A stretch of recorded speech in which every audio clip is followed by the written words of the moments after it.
Hey, what's going on, guys? It is your boy Hobo here today, and you read the title of this video. It's the WWE SmackDown Live review for August 16th, 2016. SummerSlam is this Sunday. If you don't already have the WWE Network, make sure to go buy that for whatever it is, $9.99 a month or something like that.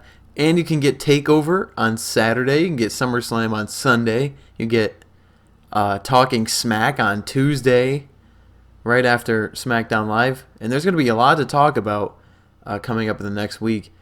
So I'm just letting you guys know that since we have all this content, I don't know what I really want to do. So I'm going to ask you guys here, should I do sort of a joint video on Wednesday that gives my thoughts on all the stuff from TakeOver to SummerSlam to Raw to SmackDown? Or should I do what I've been doing and just release separate videos after everything's done? Let me know in the comment section below what you guys think about that. But I've wasted a minute of your time enough already, and you all want to hear about SmackDown Live, so let's get right into it, because that's what you're here for. So we started off tonight with Daniel Bryan and Shane O'Macaroni, and they had Orton sign the contract for his match against Brock Lesnar in the backstage area. Heath later shows up out of nowhere with a fruit basket. Orton's got his arms crossed, and he's just looking at Heath Slater like, what the hell is this guy doing? And Heath goes, Randy, you want an apple? And then just tosses him an apple, and it lands perfectly. Because Randy's got his arms folded, and the apple lands perfectly in the middle of his chest. And I was like, you cannot make that throw any better, that toss any better than Heath Slater just did. It was extremely funny. So Heath keeps talking to Daniel Bryan and Shane McMahon about how he didn't realize that they offered him a contract last week, and that he really wants to get this contract, so that's why he ended up giving them the fruit basket. And Orton starts taking a bite out of this apple, and he just goes, I have an idea. And then the opening of SmackDown plays, so it kind of leaves you on a cliffhanger and creates suspense. Ultimate suspense. Now, fair warning, for the beginning part of SmackDown, this thunderstorm was rolling through, and I kind of wasn't able to see this whole opening segment Miz TV thing because Time Warner Cable just kept dying on me, so I was not able to pick up the full thing. But here's everything that I got out of it. Ambrose and Jobber came out to the ring to be interviewed by The Miz. Jobber told Miz to shut up, and they started some sort of shut your mouth chant because, that's cool. Yeah, tell your berate your Intercontinental Champion live on TV. Woo! And they wonder why these guys aren't over. You have a jobber telling a champion to shut his mouth. And that's going to get Miz over. It's going to get nobody over. It's going to get the crowd over. The crowd's another thing. They're making me angry too with their stupidity, with their what? Shut your mouth. Listen to these promos.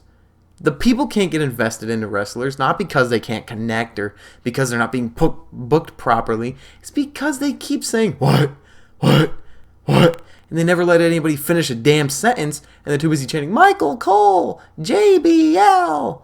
And during the segment, it's like, just shut your mouth and listen. I know they paid the ticket to be there, so they have the right to do whatever they want, but respect what's going on in the ring or in the backstage area. Just please put some respect on their names. Put some respect on the names, for Christmas sake.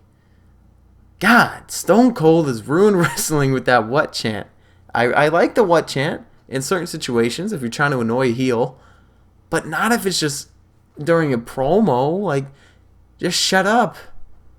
Be like the fans in Corpus Christi and just sit on your hands. I'd rather people do that and be a dead crowd the whole night than ruin everything with their stupid what chants and their stupid self-entertainment.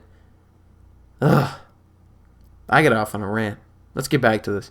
So, where are we at? Okay. I just wanted to let you guys know that Time Warner Cable died from 70-mile-an-hour winds and a thunderstorm. I actually put that down in my notes because that's how upset I was. So Jobber and Ambrose were going back and forth.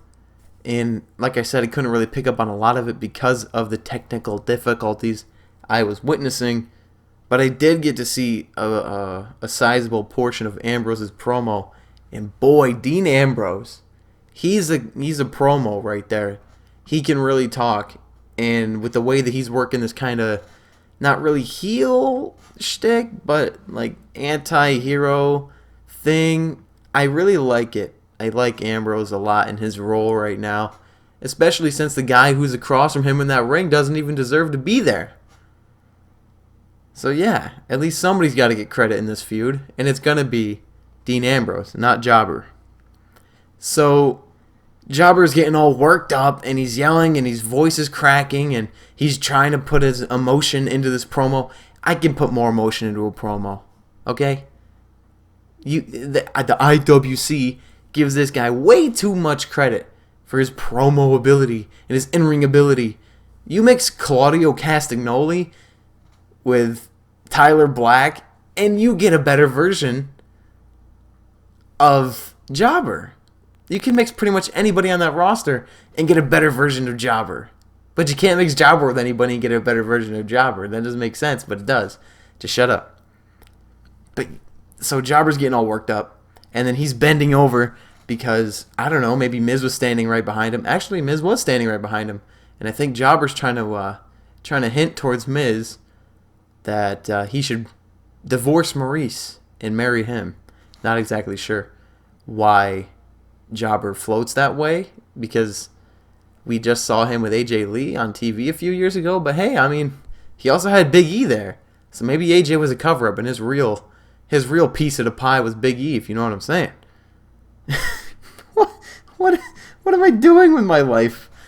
Oh my god, no, shut up. Focus. So Jobber ends up kicking Ambrose in the face with his super kick for no reason. He was getting really worked up. He was very angry, so maybe that's why. He said, I can't beat Dean Ambrose in a promo battle. Kick!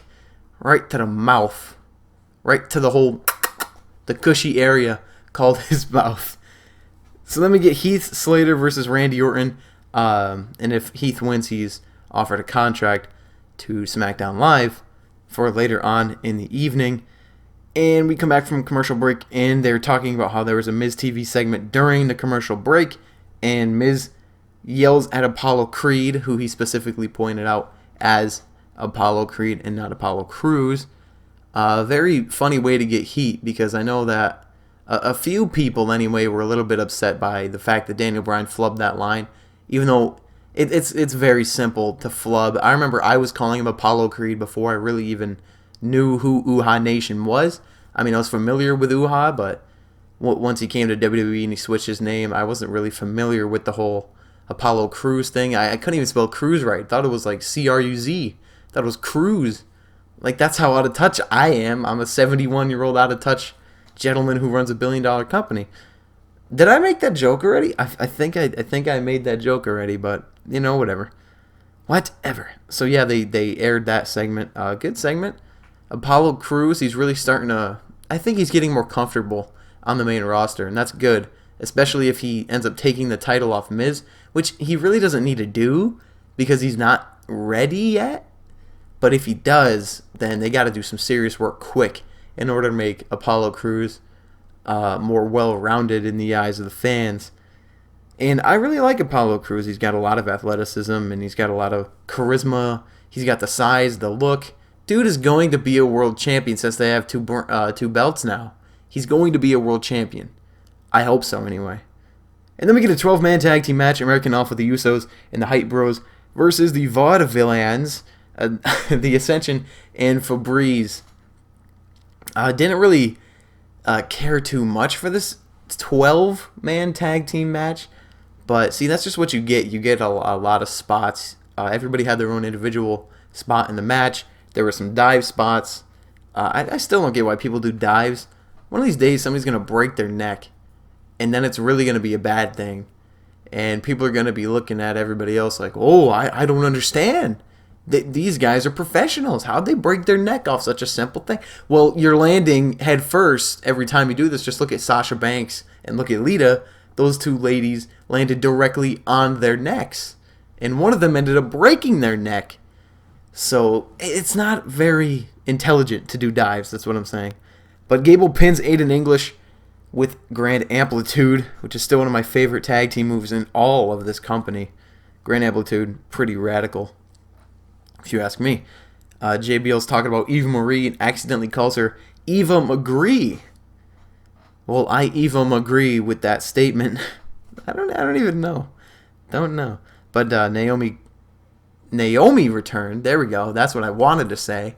Naomi returned to face Eva Marie. I think Naomi looks absolutely dumb with the whole neon blacklight garbage. It's too much for my eyes. I can't comprehend it all. Like, it's sensory overload. I thought my eyes were going to explode and then I was going to puke my brains out or something. I don't know. It was terrible. Really terrible.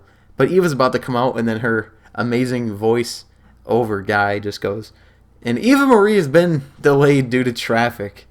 I said, oh man. What a great excuse they have found to keep Eva Marie off of television. I love it. I love the gimmick. Gives her more time to develop as a wrestler. She can work live events, learn, and if she makes a mistake at a live event, you're not really going to know about it. Unlike on a live television show in front of millions of people, when you're going to know about it and you're going to see it and everybody's going to bash this woman for her terrible performance. But if she's getting better, then that's a good thing. And it's going to benefit that women's division in the long run if Eva Marie does get better. Because the more good women they have in that roster, it really benefits everybody in that company as a whole. Seeing as they're trying to push the whole women's revolution thing hard. But we get a replay of Hell in a Cell last year with Del Rio accepting Cena's U.S. Open Challenge and beating him because we were informed earlier today that Cena will be facing Alberto Del Rio in the main event of SmackDown, so that's pretty cool. AJ Styles backstage tries to give Del Rio a pep talk. Del Rio says he's beat up John Cena for a long time, so he doesn't need this pep talk. But AJ says, that's why I'm in the main event of SummerSlam, and you're not even on the card. And Del Rio's like, you perro. I will kill you, perro. I think I got a pretty damn good Alberto Del Rio impression. Perro. God, I need to give up my life now. But we get a promo for Kurt Hawkins, who's going to be returning. You would think to SmackDown because the promo was aired on SmackDown, but pretty cool. I mean, I don't really care for all these guys coming back if they're really not going to have an impact, like how Jinder Mahal lost like a jabron last night on Raw. But if they can pull it off, it'll be all right. So now we get the Randy Orton versus Heath Slater match. Orton gets DQ'd for killing Heath Slater. He was assaulting him in the corner when it break away, so the referee had no choice but to call the disqualification on Randy Orton. He ended up taking Heath outside and giving him an apron or a barricade level DDT, which looked brutal. I mean, I don't know how Orton's not killed somebody with that move yet, but damn, it was awesome. Orton got Heath in the ring, laid him out with 2 German suplexes, and then dropped him with an RKO. So I had fun with that segment, I really did. Then we go backstage. Shane and Daniel Bryan are trying to congratulate Heath Slater on technically beating Randy Orton, because Orton did get DQ'd, so Heath Slater gets the win for that. And then they're congratulating him, and Heath Slater just says, I should have gone out there. I should have shown no mercy against Randy Orton. And Daniel Bryan just goes, that's a good name for our pay-per-view in October, or whenever it is. And Shane just goes, yeah, no mercy. And on the inside, I just went, oh my God, they're bringing No Mercy back. On the outside, I said, I don't care. I don't care. But really, it is pretty cool that No Mercy's coming back. It's going to be fun with these SmackDown pay-per-views that get the old names. They get the rub. Brother. They tease him with a contract. They put it down in front of him. He's laying on a trainer's table. Heath is. And Heath's talking to Daniel Bryan. He starts referencing him as Mick Foley. And you would think that this man had a concussion by the way that he was forgetting people and mixing people up. But Maybe they should just go have him run the ropes. And then maybe Heath will walk out of the company because he feels disrespected by having to run the ropes. If you get that reference, you understand why it's so funny. Hashtag Z-Pack. God, I love Z-Packs. But then Heath starts talking to Shane McMahon. He says, you look beautiful tonight. Because he thinks Shane is Stephanie. And it was so funny. And then Shane gives him a pen, and he's got the contract in front of him. And he's talking about how this is going to be so good for his family. And Shane just slowly takes the contract away from underneath him. And Shane and Daniel Bryan walk away. And Heath looks at the table, and he's like, what? Where'd the contract go? Absolutely hilarious. I thought the segment was extremely funny. And then during the commercial break, when we came back from commercial break, they showed during the commercial break, Bray Wyatt and Eric Rowan interacting with Randy Orton on the ramp, who still had yet to leave the arena, the ringside area. I don't even know. I need to figure out the official name for that area, since SmackDown technically doesn't have a ramp. Is it just a walkway? Is it an aisle? There we go. I'm going to use the term aisle from now on for SmackDown and ramp for Raw. There we go. That one makes sense. So then it was Dean Ambrose coming out to face Eric Rowan. Ambrose wins this match, a quick one. Knocks off Eric Rowan with the dirty deeds. Bray appears to abandon Eric Rowan. He's got Eric Rowan's sheet mask in his hand. He's sitting turned away from Rowan and then drops the mask in his rocking chair and walks away. So it appears that the Wyatt family may be no more after tonight's Tuesday Night SmackDown. Tuesday Night SmackDown. But we'll see. Now we get Carmella and Becky Lynch versus Alexa Bliss and Natalya. Midway through the match, Eva Marie comes out, and then she gets caught off by Naomi. Naomi runs around the ring trying to catch Eva. Eva runs in, goes out the other side. Naomi comes in and gets tossed immediately back up by Natalya. And then that gives Becky the opportunity to get Natalya in the disarmor. Natalya taps out. And then Natty, Carmella, and Naomi celebrate in the ring. Good. Great. Alright, that's cool. And then Baron Corbin is seen assaulting Kalisto again. He's got his face smushed up to a metal door this time. I like these segments. I like Baron Corbin just killing the master of the good lucha thing. Yes, that's it. I'm putting that on a t-shirt. Master of the good lucha thing. And then next up we get the same look at Brock Lesnar versus Randy Orton. I think that we got on Raw. I could be wrong. But maybe it's altered to showcase Randy Orton more because it's shown on SmackDown and not Raw. I don't know. I wasn't really paying attention because I thought it would just be the same thing. But I ended up hearing a lot of Randy Orton and not a lot of Brock and Paul Heyman. So I don't know. Paul Heyman was really good, though, as you'd expect him to be. But Brock Lesnar was dropping some swear words in there because he's Brock Lesnar. And you really going to tell him that he can't do something? No, you're not. Because you're going to go to Suplex City. Snitch. AJ Styles comes out. He goes to the commentary table. Then we get Alberto Del Rio versus Juan Cena. Cena wins, LOL. Good match. I really enjoyed this match. One of the better ones that John Cena and Alberto Del Rio have had, in my opinion. They've had some pretty good ones. Like the Hell in a Cell Open Challenge match, I thought that match was really good. But, again, a lot of people might not think that way because Cena wins, LOL. I don't know. But AJ comes out of nowhere and hits the phenomenal forearm on John Cena. AJ cuts a promo, a good promo. He says he's going to make John, quote, he's going to make your passion your prison. I like this line a lot. I don't think I've ever heard anybody reference or say that line or any deviation of it to John Cena. I don't know if you can hear outside, but the rain is now coming down really hard, and I'm very scared for my life. Because if I get touched by water, I'll start melting. Because I'm the Wicked Witch of the West, even though I'm in New York, and that's in the East. Nothing makes sense. Just roll with it. And then AJ went for the Styles Clash on John Cena, who reversed it into an attitude adjustment because he's Super Cena. Cena sets up the announcer's table, grabs the steel stairs, bounces AJ's head off the steel stairs, picks up AJ on the steel stairs, and gives him a big ol' attitude adjustment through the announce table.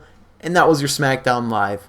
All in all, you know what? I was a bit harsh on the show during the show. I had plans to give this show a 5 out of 10, but you know, after thinking about it and running through it, I actually had a lot of fun with this show. So I'm gonna give it a 7 out of 10. I think I gave Raw a 7 as well. So we're pretty much in the same boat this week.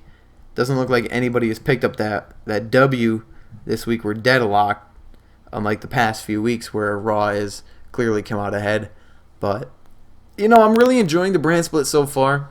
I just hope that they can keep it up. What I really don't like, though, is the fact that the dark main events for Raw and SmackDown show talent from other brands. For example, last night at Raw, the dark match was Roman Reigns and Dean Ambrose versus two of the heels from Raw. I completely forgot. I'm sorry. I think it was Jericho and Rusev. See, I don't remember. Whatever, but yeah, I just don't like the fact that they're integrating the shows for dark matches. Sure, it's cool, but that's what the live events are for. I think, anyway. I think they still have integrated house shows. I could be wrong. I don't know anything. I'm an idiot. I'm an IWC mark, so I don't know Jack Patooey. Alright, I had a lot of fun with this review. I don't know. I've been all over the place. Have I taken too much sugar tonight? Is that why I'm off the wall? Maybe it's because I did some cocaine before. No, I didn't do that. But I hope that you guys enjoyed this SmackDown review. I'll be back at you guys again well, it depends on what you guys vote from the poll that I mentioned, or not the poll, from the choices that I mentioned at the beginning of the show. So either I'll be back on Wednesday with a recap of all the events from this weekend, or I'll be back this Saturday with the NXT TakeOver review, depending on what you guys have to say. So thank you all for watching. It means a lot to me. Please make sure to leave a comment down below on your thoughts, and if I'm a stupid internet mark or if I'm a genius, make sure to hit that like button and make sure to subscribe for more great content like this, because that's the #1 way to help the channel. So thank you guys for watching. This has been it for me, your boy Hobo, and I'll catch you guys in the next video.